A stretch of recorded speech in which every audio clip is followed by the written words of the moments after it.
इथे फक्त दागिने नाही तर पिढ्यानपिढ्यांचा विश्वास मिळतो. परंपरेची झळाळी आणि विश्वासाची खात्री.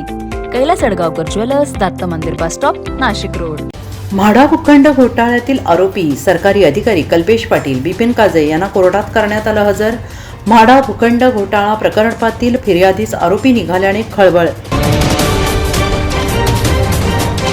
राज्यभरात गाजत असलेल्या म्हाडा भूखंड घोटाळ्यात पोलिसांनी नायब तहसीलदारच्या अटकेनंतर 2 सरकारी अधिकाऱ्यांना अटक करत केली मोठी कारवाई.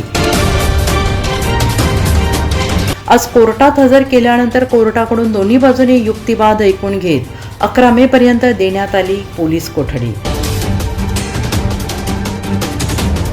नगर रचना विभागातील सहाय्यक संचालक कल्पेश पाटील आणि भूमी अभिलेख कार्यालयातील बिपिन काजे यांच्यावर कागदपत्रात फेरफार केल्यासह जाणीवपूर्वक बनावट नकाशांना मंजुरी दिल्याचा आरोप.